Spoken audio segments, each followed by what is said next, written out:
You tell me exactly what you want, and I will very carefully explain to you why it cannot be. What? Hello ladies and gentlemen, it's Young here and welcome to part 2 of Grand Theft Auto 5 trailer analysis. I've been reading through the comments in part 1 and a lot of you pointed out a few things that I missed and a few mistakes that I made, so with part 2, I am here to clear all that up, and it goes without saying that you should watch part 1 if you haven't done so yet. Anyways, without further ado, let's dive right into it. The very first thing I pointed out in part 1 was this blimp, wondering if players could actually pilot one of these. The answer to that question is yes, as confirmed by this pre-order bonus advertisement. Those who pre-order will have access to what's called the Atomic Blimp, which is a blimp that advertises the Los Santos tire company, Atomic, and this blimp is obviously a play on Goodyear and their blimps. Next, I want to talk about what I called Master Chief ripoffs in part 1. These guys are actually Republican Space Rangers from the cartoon show found in Grand Theft Auto 4. You've got to admit though, they kinda do look like Master Chief ripoffs.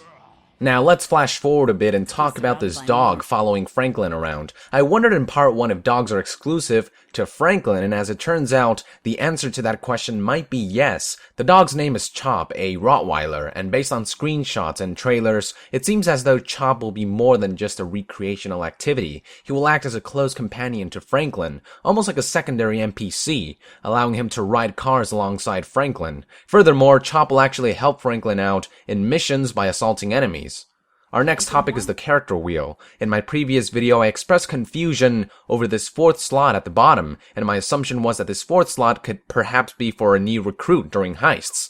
Many of you pointed out that this fourth character slot is actually for the player's multiplayer character. I can confirm this to be true after reading a number of previews confirming this very fact. Unfortunately, I don't know if this means that players' multiplayer character can interact with the single-player characters and actually participate in heists, or if by switching to the multiplayer character, you are taken to Grand Theft Auto Online automatically, making transition between single-player and multiplayer seamless. What's clear is that the game's single-player and multiplayer modes will be tightly knit together one way or another. As for what the 83-day sign could mean, after doing some calculations, I realized that if you add 83 days to the date this trailer was released, which is July 9th, the date you will get is September 30th, very close to the September 17th release date. So 83 days could simply be the number of days left until the game's release and until this feature is made available from the time this footage was shot. So my guess is that the footage here was filmed on June 16th, 2013, 13 days before the trailer was released, and 83 days prior to the September 17th release date. However, I could just be drawing at straws here.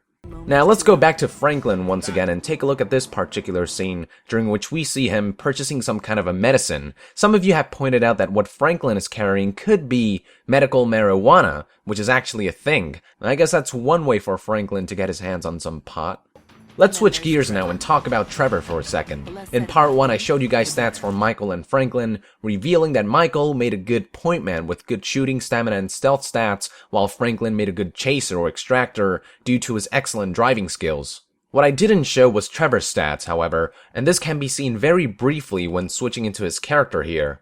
The guy is a raging freak, so it's no surprise that his strength is the highest of all three characters. His true specialty, however, is flying, which is why he's often seen piloting planes and helicopters. His shooting skills are also pretty good, but his stealth skill is average at best, so Michael is still the guy to beat when it comes to being a point man. And also Michael is just more rational in general. All these statistics also bring up an interesting prospect, which I failed to mention in part 1, and that is the possibility of increasing character skills like players could in San Andreas by performing activities related to that skill. But this time, players would be shaping and molding 3 different characters, maybe 4 depending on how the multiplayer character interacts with single player.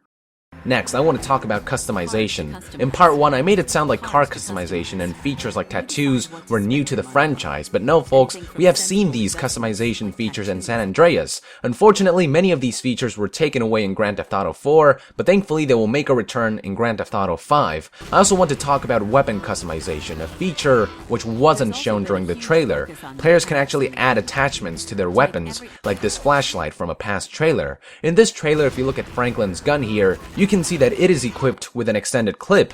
Now, I'm not an expert in guns, so I don't know if the extended clip is actually a default feature for the specific gun, but the point is, expect to be spending some time customizing your weapons as well. Last but not least, I want to talk about the brief footage of Grand Theft Auto Online shown off during the last seconds of the trailer. In part 1, I failed to mention a few points of interest. One of them is the missing yellow bar on this multiplayer character, which means that during multiplayer, players cannot perform special abilities like bullet time. The second point of interest is money displayed on the top right corner. While I'm not exactly sure what this means, it's safe to assume that players will be using this money to arm and customize their own multiplayer character. As for how the money was earned, I have a feeling that one way to do this is by utilizing the single-player multiplayer integration feature. That's right, I'm talking about the 4th character slot in the single-player mode. Again, not exactly sure how the multiplayer character will interact with single-player, but if I had to guess, I would say that maybe players can hire the multiplayer character for a heist and give the character a cut of the loot, and maybe that money goes into the multiplayer. Again, it's a wild guess, and we will have to wait until Rockstar releases footage